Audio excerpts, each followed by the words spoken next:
What's interesting with Liliya, as with all of our prime assets, is when we start to brainstorm something new, we always want it to be big. We don't want it to just be a new skin on the same archetype. So with Liliya, after doing Franco with projectiles, we wanted to come up with a new mechanic, something that would, surprise players. And in thinking of that, the first thing we thought of was this sort of kind of hidden in plain sight, Originally, the idea was that there would be rooms of mannequins and you would just never know which one would pounce out. But then because of our amazing art department, Liliya turned into something so much bigger. So in Despoil the Auction, which is our latest trial, it's set in this kind of winter wonderland resort, isolated in the middle of the woods, very similar to a compound that Liliya would have had outside of the facility. And the reason it would be so isolated is because it's somewhere that, the very elite, the extremely rich, billionaires, what have you, would come in, hidden away from the world in a way that they could kind of trade secrets or, engage in illegal activity. And that's exactly what's going on here.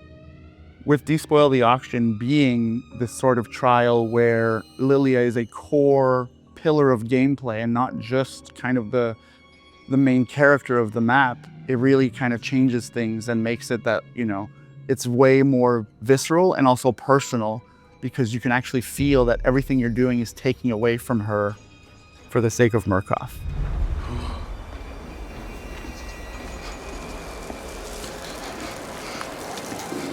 The step afterwards for us was what would be our core pillars of the map. And there are really 5 of them that we wanted to stay true to, call them pillars, call them flavors. There were really 5 we stuck to, and we didn't really want to veer off them throughout the process of the map.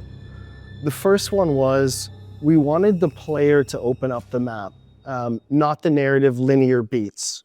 The second core principle that we wanted to stay true to was this idea that you have a hub and you have this sort of looping where the player will continuously visit an important area. So for us, that area was both the lobby and the auction room. And we wanted to make sure that many parts of the map would always kind of loop into each other. Paths that you didn't have access to before would be opened up later. So for an example, the lobby itself has a wolf door, it's got an owl door, it's got a bear door, and these are things that, am I gonna be able to access these all at the same time? But okay, you remembered, there's this idea that I'm gonna have to go open up that later. The third thing we wanted to do with this map was we wanted to have creepy mannequins everywhere. It was just like a no-brainer, they had to be everywhere. And this is the first time in Outlast Trials where we use the prime asset also as a gameplay ingredient.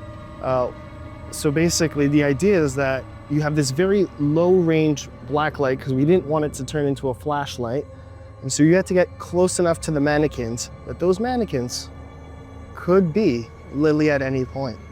So the fourth thing we wanted to deal with in the map was this idea of really, since it's an outdoor resort, there's gotta be a new cold, and let's take what we had from Winter Kills and let's enhance it. So the idea is that hide spots kept you safe before. They do to a certain extent here, but what you're really after is you're after heaters. So you're gonna go buy a heater, your warmth meter is gonna build up, and then once you have enough, you can go from one heater to another heater. These heaters are up for a limited amount of time and will require a defective generator to bring them essentially back to life. The fifth and final core pillar of the map was inventory management. The black light, the gems, and the keys are all going to take up an inventory slot.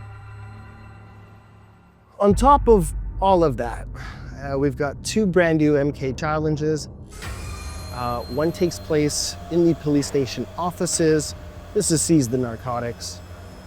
The idea is that you have some corrupt corners that want drugs to be stashed within some bodies they're shipping out.